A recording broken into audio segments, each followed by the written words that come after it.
Welcome in to just another whole hum edition of Sport Ball. I mean, I don't even know why we put this on the internet. Am I right, boys? Too true. It's your boy Sam. With me as always are Seth and Kyle. Only 3 drinks today. Slow day for me. I know. 3 drinks and a haircut. What could it mean? That was actually a sequel to 4 Weddings and a Funeral, but they scrapped it. Yeah, it makes sense.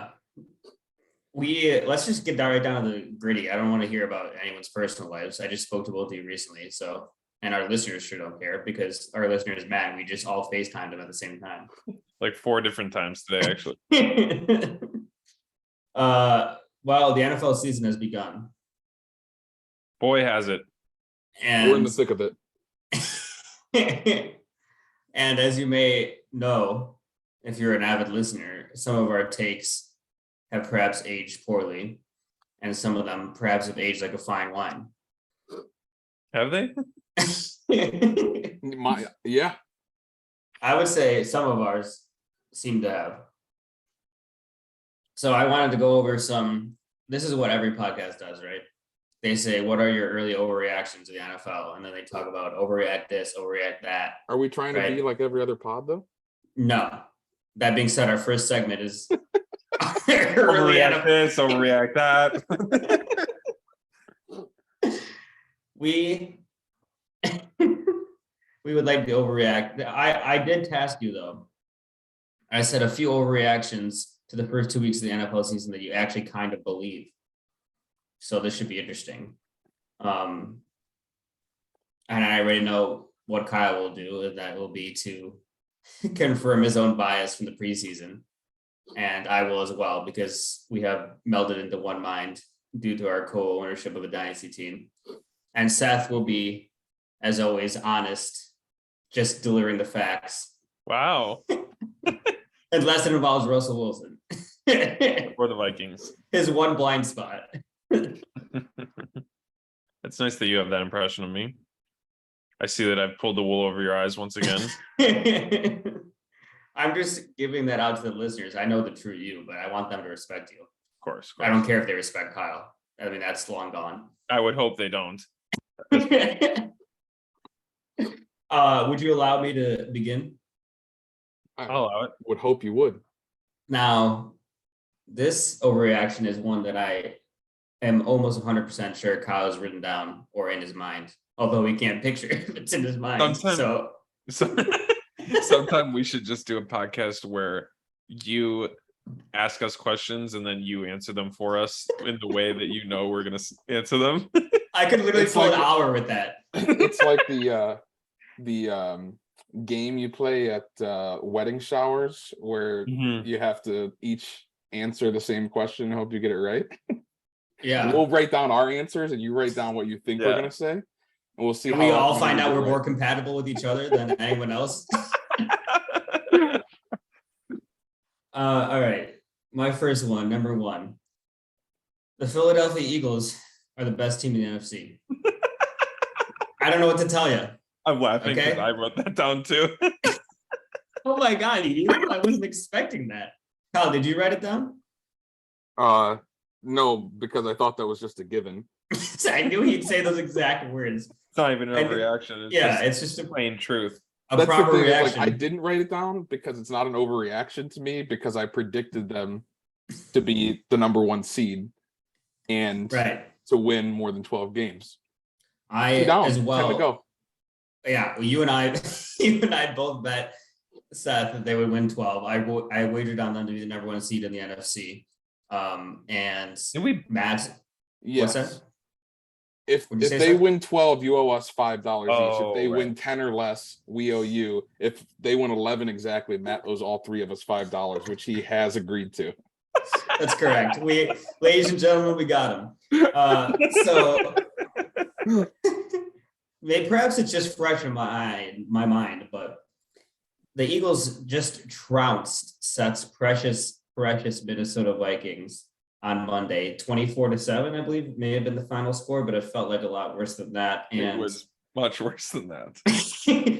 Right now, you can attribute some of this to primetime Kirk Cousins, who, as we know, is like the opposite of playoff Rondo, right? He's won like, 2 Monday night games in his career. Would you like to guess who they've both been against?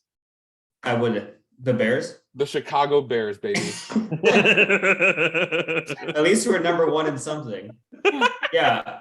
I mean, that's the thing, right? Is like, that's such a weird stat because you think of how many teams Kirk Cousins has been on. I guess only 2, but he's had so many different coaches, so many different offensive schemes, so many different variables, and yet he just never wins in prime time. I mean, what goes on here? He's a poor quarterback. What do you mean? What goes on here? He's no matter. You can't change the person inside the quarterback. That was a weird sentence. What do you mean? Like ain't a person that lives inside him? What I was trying to say is, even if you change the scheme and the coach, it's still himself. So he has no choice but to play as he would. But yeah, you guys remember that story from a couple years ago of about it was like a 14-year-old kid who was basically opened his own medical practice and was giving out medical advice to people. No. And then he got charged with it and was told he couldn't do it and moved to it. His family moved to another state and he did it again. That's Kirk Cousins.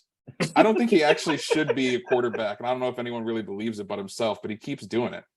It's malpractice. He literally has had, what, 72 fumbles since 2015? The most of any starting quarterback in that time. Does he literally just grease his hands up with butter before every game just to make sure he keeps the streak alive? I don't understand what goes on here. Kirk, the popcorn again? It's my pregame routine. Kirk, the popcorn again? Kirk, no! All we have to do to improve the Vikings is rid the stadium of popcorn. At least butter. Like, He'll find a way. Popcorn, it's gotta be dry though. He'll find a way. There's no way around it.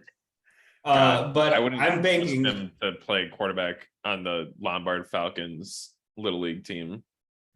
No. I mean, we're way too good for that. I mean, the way I see them practicing out there when I frisbee golf, they look pretty good. I'm going to bank on the fact that it wasn't just that, though. All that aside, okay. I mean, our big question going into the season was Jalen Hurts, right? And may I read you the stat line from that game against the Vikings? You may. Please. Thank you. 26 for 31, 333 yards through the air, 2 rushing touchdowns, and an extra 57 yards on the ground.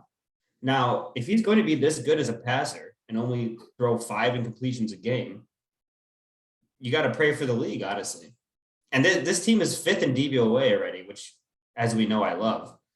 And I think they just only go out from here. Imagine if Lamar Jackson had elite weapons and threw accurately, because that's what Jalen Hurts is. I mean, do we have another Jalen Hurts is who Lamar Jackson wishes he was. I mean, Lamar had a pretty great day yesterday or this weekend as well, last weekend. True. One thing that I'll just mention is on the broadcast, you heard Troy Aikman, if you listened to that broadcast, talking about how the Vikings defense just repeatedly went back to the shell coverage where they had their 2 safeties deep, and he would draw this like a semicircle, like a crescent moon on the screen and show their coverage. And he's like, I don't understand why they keep going back to the same coverage. Jalen Hurts is just tearing it apart, right? And yeah, it felt like he couldn't make an incompletion. It was like every time somebody was open, some of the times it was like you could see the defenders try to pass off the receiver, but there would be a miscommunication and no one was guarding him. It's like, how many times is this going to happen this game? So I guess the takeaway there is that if the Eagles are playing a team that has a more competent defensive scheme, I think it could be a little bit more difficult. And I think Hurts's accuracy in the passing game will be tested more, because with how wide open his receivers were, he didn't need to be accurate yesterday or Monday. We're not going to post this tonight, but like he wasn't like threading the needle in between defenders. And I can't imagine that the Eagles receivers, obviously they get a boost with having AJ Brown there, but it's not like this elite receiving core that like no one in the league can cover. I think the Vikings just did a horrible job of playing coverage on Monday. I don't know. What That's if a it pretty is an elite elite? receiving core, though. I was gonna say, what if it is just an elite receiving core? I feel like we've talked about AJ Brown being one of the top 5-7 wide receivers in the league essentially since he joined, and always it was he doesn't get the volume because Tennessee hands off to Derrick Henry every play. And he He's gets getting the injured a volume, and decent what is he amount. doing? Right. Exactly. Yeah. I mean, he's a singular talent, AJ Brown is, and perhaps Devontae is like a mini version of AJ. I mean, he certainly was. And it's Dallas Goddard Unstoppable. season too now. Now that this is what his first full season as a starting tight end, because Zach Ertz got traded mid-season last year, and he played behind him for ever since, right? So I wasn't alerted that it was Dallas Goddard season. I thought it was spooky season. it's been Dallas Goddard season. I tried to convince you we should draft him, and you told me Dalton Schultz had to be the man. Look where we're at now. Well, he got injured. I mean, I can't certainly be waiting for that. And in respect to the comments about the defenses, I think we talked about this in our last podcast. Pretty sure the Eagles have one of the top 3 easiest schedules of the season. I don't think that they have any type of defensive like challenge until week 7 when they play the Cowboys. Mm-hmm. Because until then, they play the Commanders next, then the Jaguars, and the Cardinals. Then they play the Cowboys and have a bye. And then it's literally just a slew of below 500 teams the second half of the season, probably besides the Packers. And if the Cowboys can just hold on until Dak's back, maybe they're probably not below 500 either. But other than that, I don't know if they're going to play an above 500 team this entire season. Besides the Cardinals, Packers, and the Cowboys, which is a total of 4 games. That's why you and I were so high on them being the 1 seed, right, Kyle? Their schedule is a cakewalk, and if Jalen's going to look this good, I think they could really make a run. I really do. Jalen is love. Kyle, give me your. Sometimes love hurts. That's what they say. Kyle, give me your first overreaction, since for you the Eagles was a regular reaction. Overreaction that I think is true. That I believe might be true. Nathaniel Hackett sucks.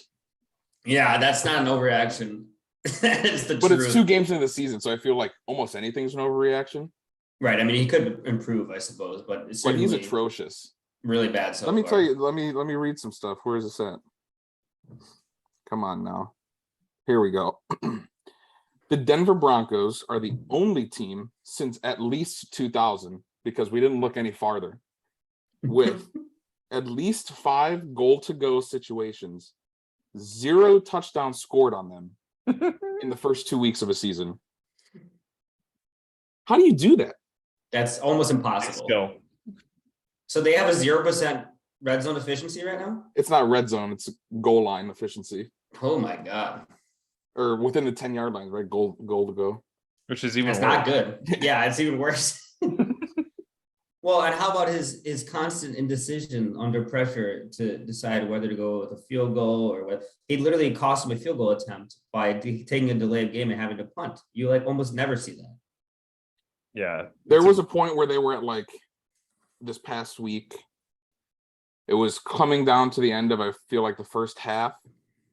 And they were at like the 51-yard line or something like that, just over the 50. And he took a timeout on like 3rd down. I was like, he's discussing right now whether if they don't get this, if he's going to kick a field goal or not.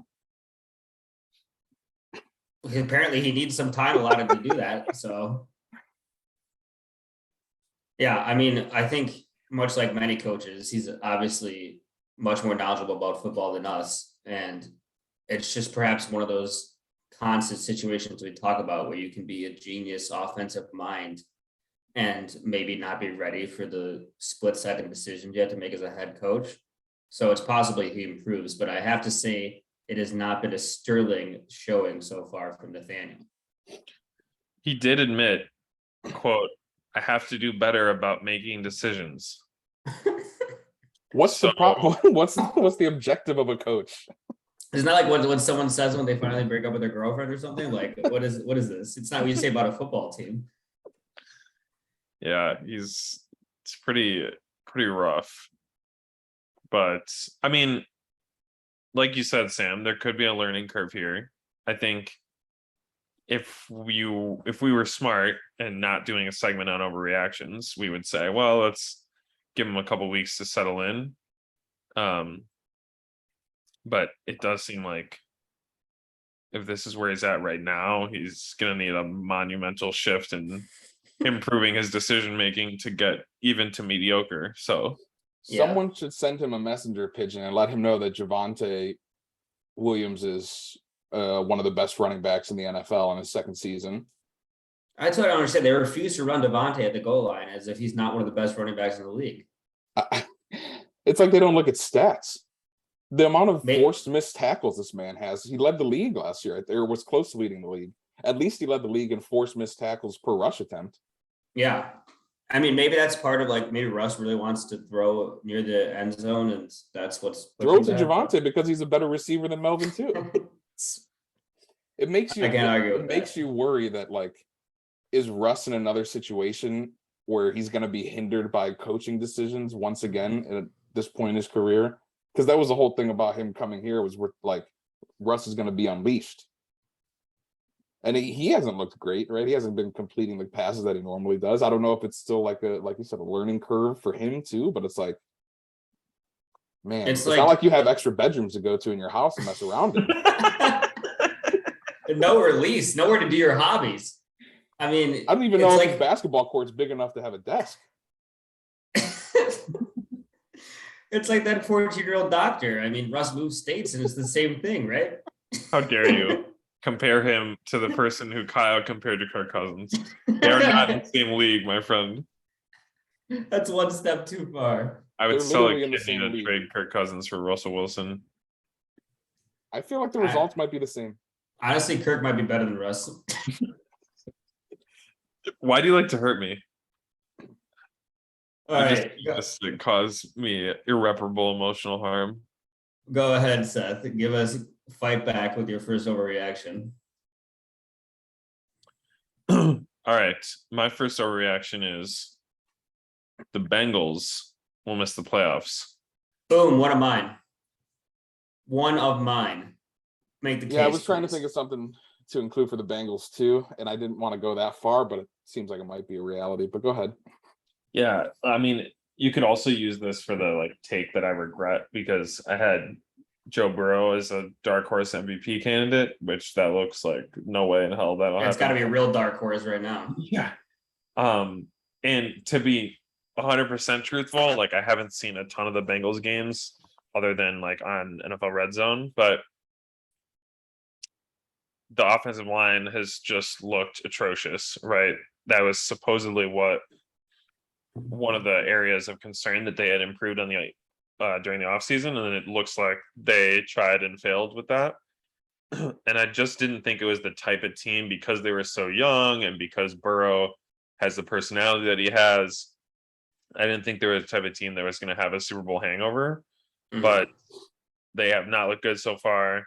And Burrow hasn't seemed like the magician that he is. And I mean, it's hard to succeed for any quarterback when you're constantly under pressure. So I think that's the biggest thing for the Bengals, which, to be honest, that was their biggest downfall last year, was the offensive line, and they made it to the Super Bowl. So it's like you would think they'd be able to overcome that at least well enough to make the playoffs, but it hasn't looked like that so far.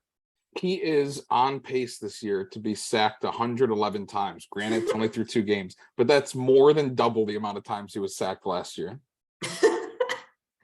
I don't understand what went on. I will say this, which I don't think anyone else is considering besides faux Joey Burr on Twitter. Since Joe Burrow got his appendix removed, he's 0-2. Shit. So put it back in. Stick that thing back in there. Hashtag put it back in. Useless organ no more. Yeah, like I mean, Samson with his long hair. You take his appendix out, he can do nothing. Exactly. Yeah, I don't understand what happened with these offensive line free agents they brought in. Like, are they actually double agents? I mean, like, they made the offensive line worse. I mean, now granted, the two teams they've gone up against so far have TJ Watt and Micah Parsons. So that's like, Yeah. I don't know, the two best defenders in the league. in that Literally position. the two best. Yeah. Probably even regardless of position. Aaron probably. Donald. Yeah. That's Yeah, it, he right? probably Those, competes, but like, yeah, it's Yeah. those are literally the best three defenders in the league. So yeah, exactly. So, maybe this is a good overreaction. It Well, seems like it is. we don't want to be just like every other podcast, though. I mean, After signing with the Bengals, Lael Collins Mhm. was quoted saying, "Your new bodyguard's in town. Nobody's going to touch you." Freezing cold take, if you ask me. And it sounds like 111 players are going to touch him over the course of a full season. I'll pick it back off of you, Seth, because my take was actually twofold. This is how professional I am. It's a two-part. It's a twofold thing. Somehow he was able to squeeze in more than 3 overreactions into his 3 overreactions. It's like we could have expected this. That's correct. My two-part overreaction was the Dolphins are going to take the Bengals playoff spot. So obviously we know the Bengals made the playoffs last year, and the Dolphins, as we know, did not. And I'm kind of picturing all division winners, and then the wild card will be one extra from the West, another What's that extra like? from the West or North, and then Miami instead of the Bengals. And Tua has been, well, I mean, he threw 6 touchdowns, so it's not like terrible, I would say. They just have so much speed with Waddle and Tyreek Hill. It's like, I'm not really sure how you guard it, I guess. And it seems like Mike McDaniel, unlike our beloved Nathaniel Hackett, has taken his offensive genius and crafted himself into a competent head coach.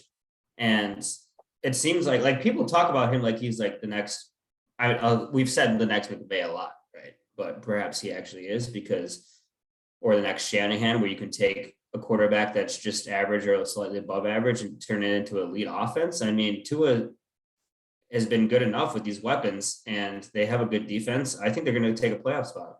Have you listened to Nathaniel Hackett? Have you listened to him McDaniel, talk? yeah. Yeah. Have you listened to any of like his interviews or press conferences? It's riveting. He's like the biggest nerd Yep. you could possibly imagine. Yeah. Somehow he's 39, but he looks like he's 26. Mm-hmm. Yeah. I'll piggyback off of this just because my second point was, and I quote you, Miami is just that team.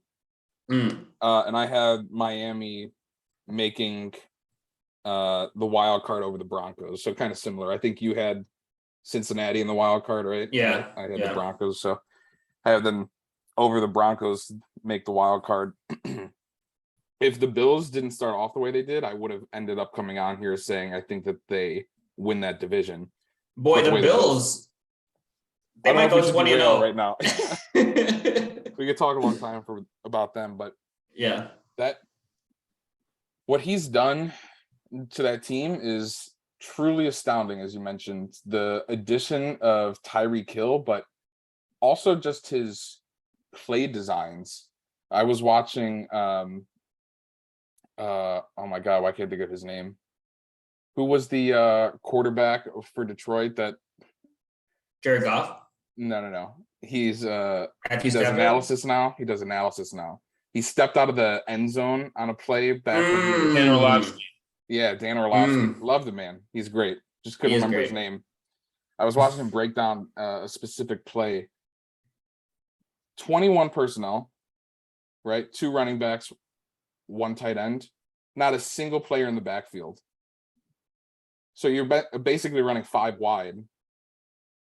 But the play design just made it almost impossible for the defense to even kind of think where it could go because of where all the players ended up going throughout the process of the play. Either way, the big thing, right, is they added Tyreek Hill. We thought, oh, the deep ball is going to be, huge now for them, which it has been big. But the biggest so far over 2 weeks, the biggest improvement that they've seen is in their intermediate passing. So anywhere from like 11 to 19 yards. Last year, they had a negative 0.15 expected points added per attempt. Again, small sample size this year. They've improved that to 1.2 expected points added per attempt and doubled their yards per attempt in that area. So Huge. having Tyreek on the outside and allowing that middle to open up to utilize Jalen Waddle is just, I mean, I kind of feel like that's kind of what we talked about last year too, is like with Jalen Waddle just there and not really anyone else, like what can you do? It's kind of like the Cowboys now, right? With no Gallup to spread the field or anything, everyone's just focused on CeeDee Lamb. Yeah. Now it's like, good luck trying to guard double team 2 different players at once. Yeah. Possible. I mean, the gravity you get from Tyreek is like having Steph Curry, right? The spacing is just different on the field because you open up that middle when Tyreek is going deep, wide open. Yeah, and I was listening to Trent Dilfer on a podcast the other day, and he was talking about like really good offensive minds. Like they want their quarterback to only have to think like 2 out of every 10 plays, right? Like they should, like, because of how good the scheme is, they should look at the defense, look at their formation and know where the ball is going and when and how to throw it, right? And then they have to improvise maybe 2 out of every 10 plays. Like if you get Tua to do that, like you're looking at an elite offense. It doesn't almost matter how great Tua is as long as he can run the offense. Exactly. Yeah, and I mean, we were talking about learning curve before and kind of giving people multiple chances or chances to develop. Like, is it possible that Tua is better than just okay? Yeah, definitely. I've been on that boat honestly since he's been drafted. I've always liked him personally, especially because he's a lefty. I love watching lefty quarterbacks. I knew That's you'd true. say that. It's like I know we talked about the learning curve, but I think there's a difference, right? It's probably a much smaller learning curve for a quarterback when all the plays are designed specifically for them instead of, I feel like a lot of times it's coaches with pretty closed minds with kind of one set and not creating a playbook specifically for the players on the field, but trying to make those players play specific roles that they want. Yeah. And I feel like that's what they're doing in Yeah. Miami is they've designed an entire playbook around what each player on the field at all times is best at doing. 100%. 100%. And, you know, he had a catastrophic hip injury too, it did coming out of college. Like maybe he just needed a while to kind of recover from that, right? I mean, that was a very bad injury he had. So I'm very bullish on Miami. Yeah, does anyone have any other overreactions left? I think we've all only done 2, so we each should have another. Excellent. All right. Seth, why don't you fire away? I think all my overreactions have been covered because both of you See, stole this is what I was multiple worried ones. about. Kyle, you have one left then, yeah? Yes. Let's hear it. Jacksonville is the best team in the AFC South. I literally have written in my notebook, the Jaguars are the best team in the AFC South, word for word. We're thinking like far too much on this. I don't like. I mean, it's like they should have won week 1 against the Colts. Is Sam frozen or is it just he's just that excited? I can't tell. Yeah, he's frozen for me Okay. too. He's Am I back. back? Yeah, you're back. I am excited, to be clear. Houston's looked feisty, but there's no expectations there. Somewhat expectations on the Colts, I feel like we had, but that offense has looked abysmal. And then the Titans have looked somehow even worse. So it's like the only team that really looks competent in this division somehow is none other than the Jacksonville Jaguars. Listen, I tried to tell you before the season that the Jaguars are going to make the playoffs. I was laughed out of the room. Well, you kind of did and you kind of didn't. All right. Yeah, You played did both not at all. cards. Listen, You didn't predict them to, but yet you said that was your hot take. that's correct. And I Okay. warned all of our listeners. I beg our listeners, look at me. The Jaguars to win the division is still over plus 300 on most of your favorite gambling sites. I need you to pound that right now, okay? Please. Now, we're not going to do that because we're already guaranteed $5 each from Matt. But if you have nothing coming from Matt, I beg you to do it. Listen, I mean, we knew coming into the season, this was an absolutely despicable division the whole division should honestly be relegated. I mean, it's absolutely atrocious. All the franchises should be disbanded. There's nothing good going on there. Okay. The world is learning that Matt Ryan is a fraud, which we've all known for years. And I mean, the Jaguars beat the Colts 24-0. The Colts didn't score a single point. Okay. That offense was that Kirk, for yeah, that was level terrible. Almost.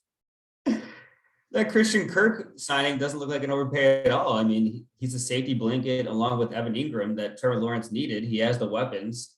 I mean, I think this team, dare I say, they go 8-9 and they win the division. That might be too low, to be honest with you.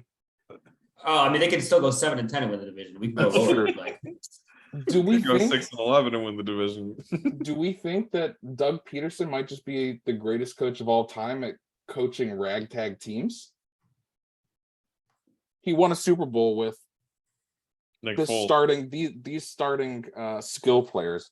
Alshon Jeffrey, okay, but on the tail end of his career. mm-hmm. Probably when Zach Ertz was in his prime or kind of ascending to his prime. Okay. Mm-hmm. Nelson Aguilar, Nick Foles, Torrey Smith, and a starting running back of LeGarrette Blount. Wow. Hey. That's still crazy that they won that Super Bowl, to be honest. He might just be the best at coaching the ragtag players. Something about the underdog mentality of no one thinks we're good. Maybe he just knows how to kind of really get them juiced up about that. Yeah. I mean, we knew the Urban Meyer effect was in effect this season, right? In a positive way, going from, I don't know, maybe the worst coach in NFL history. And he was fired mid-season. Probably close to it. And now Trevor Lawrence is like, oh, I can actually have like an offense where my receivers are open and not running into each other. This is beautiful. I can actually play football. They're second in DVOA right now. They're second in DVOA. He was just an urban man from a rural area. What more did we expect? You pick him out of that rural area. You can't throw him in Florida like that. Yeah, so I couldn't agree more, to be honest. With yourself? Oh, with myself. With myself from 2 weeks ago with Kyle right now. Except that wasn't your take 2 weeks ago because you didn't pick them to win the division 2 weeks ago. But all right, I don't know. I didn't think I had to spell this out to you guys, but a hot take, okay, is something that you don't necessarily believe, but you believe it enough to argue for it. No, that's not a hot take at all. A hot take is something that you truly do believe that no one else really agrees with, or the minority would agree with. Will I ever understand what a hot take is? You will not, no, but everyone else does, and all of our listeners know the truth, so that's all that matters. I want on my grave, okay, which will be sizable due to my fame by this point. I want it written: Jacksonville Jaguars will make the playoffs 2022. Sam hot take. Even if they don't make the playoffs, I want that on there. Put in the will. And if they don't make the playoffs, Sam will remind us. Well, I never really believed that they would. That's correct. I have an out either way. All right. Now we said our overreactions. Now it's time to purge some of our takes from the beginning of the season, from the preseason that we are already regretting. Kyle, I assume, has an empty spot on his paper and in his mind for this category. Seth will be honest, and I will spin it into something that sounds good for me. Seth, why don't we start with you? Well, to fulfill your expectations of me, honest Seth over here, I have to admit, the Broncos do not look good. So considering, I mean, I couched it a little bit a couple weeks ago for the pod when I said, like, all right, this is the pick if my heart was making the pick. But even so, I will be accountable that I picked the Broncos to be in the Super Bowl. I forgot that, honestly. And honestly, they're more likely to miss the playoffs than they are to make it to the Super Bowl. And like looking at how the Bills and the Chiefs and honestly half of the conference looks compared to the Broncos. Yeah. Oh, yeah. They're they're not going to beat the Chiefs. They're not going to beat the Ravens. They're not going to beat the Bills. They're not going to beat the Dolphins, maybe. Like it gets pretty dicey pretty quick. So, Yeah. again, we've already spent a decent amount of time talking about the Broncos, and I still have some hope that they'll turn it around. And I did say last week or last podcast that they were not going to win the division, and that I thought there would be a little bit of time where they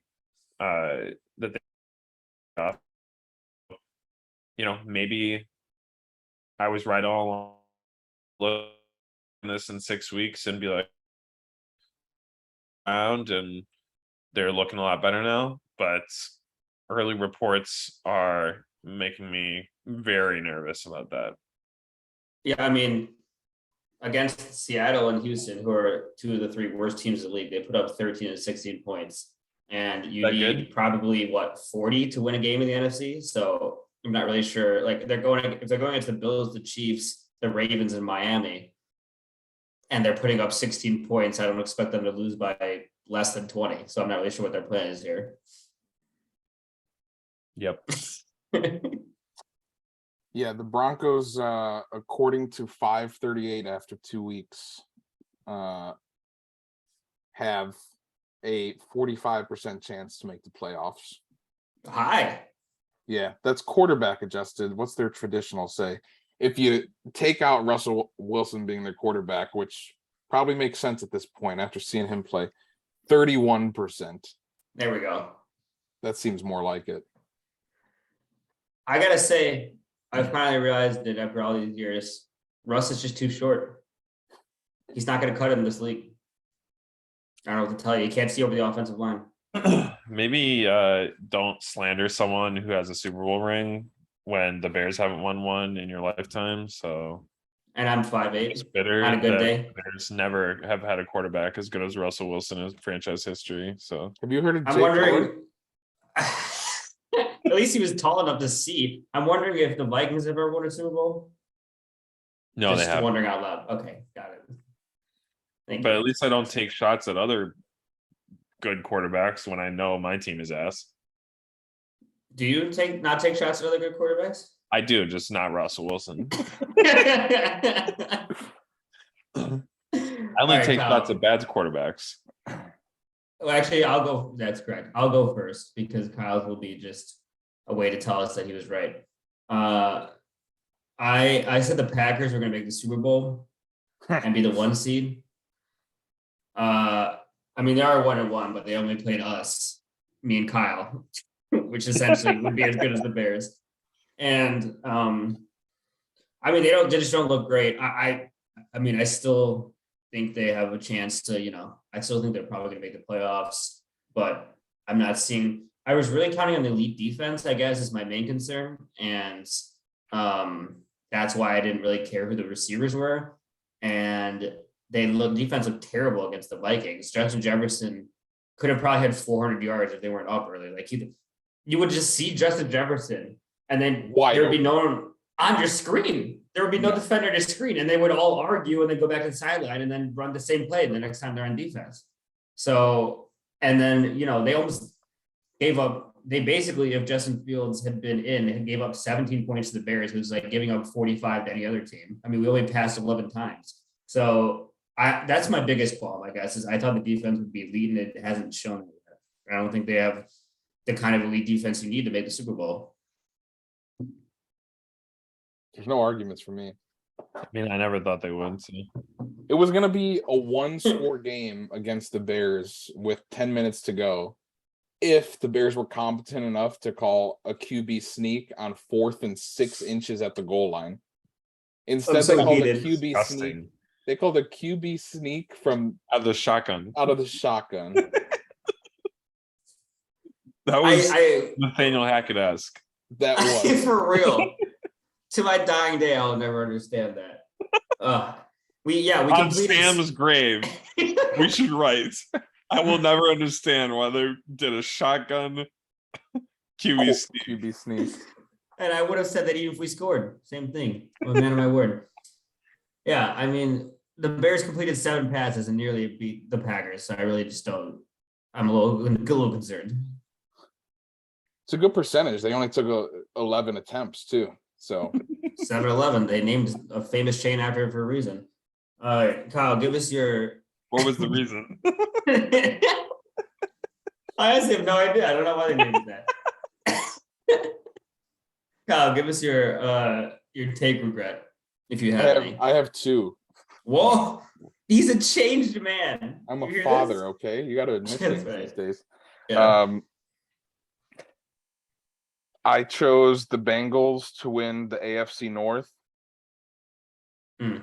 That's certainly not going to happen. Doesn't seem that way.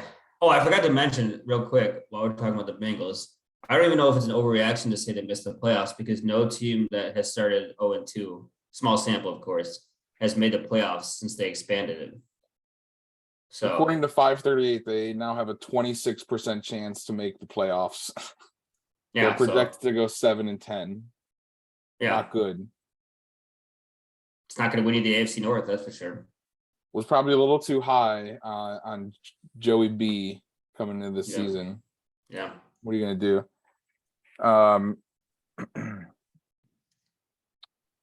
My other one was saying that the Chargers were going to win the AFC West over the Chiefs. I don't think that's going to happen either. Is their coach Especially just if not good? No, I think he's good. I mean, they had Mike Evans out their second game, right? And You mean Keenan Allen? Keenan Allen. Did I say Mike Evans? Yeah.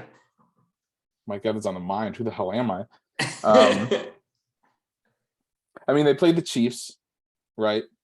And they still, I mean, there's some regression, right, from him. Like, he was very aggressive last year in his first year as a head coach, going for a lot of 4th down conversions and whatnot. He's early this season. There's been a lot more, conservative play. Correct. Yeah. And it's like, I also, probably overrated the leaving of Tyreek Hill and didn't really care too much about Patrick Mahomes just being Patrick Mahomes, and it doesn't matter who's out there. He's going to find someone to get the ball. So, yeah, I was just high on Herbert the Burbert. So, who is it? I just don't understand what was out of that franchise. I mean, they're probably, are they the most talented team in the league? Like, they got to be up there, and they're definitely up there. Constantly disappoint me. They leave me so flaccid. I will tell you this: through 2 weeks, through 2 games, Austin Eckler has rushed in both games for less yards than there is the amount of yards in a floss container. If you go to the Walgreens and buy a container of floss, there's more yards of floss in that container than Austin Eckler has rushed in the first 2 games. Oh man, I wish that's how we measured rushing yards. I think we gotta adapt it from now on. Oh, he's rushed for 2 floss containers so far this season. Dude, that'd be almost 100 yards. You realize a floss container has like 45 yards of floss in it? Why? You know how wild that is? Have you ever bought, after you bought one thing of floss, have you ever bought another one? I don't floss. Besides losing it? Sam's disgusted by the question. Every time I go to the dentist, he says, "You still don't floss, right?" I say, "No, we go on about our merry way." I went to the dentist for the 2nd time this year. This is the first time since probably high school that I've went twice in a year like you're supposed to go. Nice. Yeah. Asked me again, do you floss often? Said, absolutely never. I have sensitive gums. They say, well, and I cut them off there. I said, I know. The more I floss, the less sensitive they're going to become. But man, I can't get over it. And that was the I don't end of want our to go on that conversation. journey. He recommended a water pick. Yeah, Cassie is one of those. Seems to love it. Not for me. Oh God. All right. Well, that was our early overreaction pod. Not just another podcast over here. We don't do what everyone else does. We don't overreact to the NFL. We Yeah, totally overreact cheap and manner. possibly believe it. That's correct. Well, we gotta sign off. I gotta go take a weed in the hedges. If you know We what I'm have- saying. So. I feel like we should do one thing though. Okay. Do you remember who you picked to be in the Super Bowl this year, and are you still confident after a small 2-week sample size? Well, Seth's with Broncos Vikings, so I'm gonna go ahead and say no for him.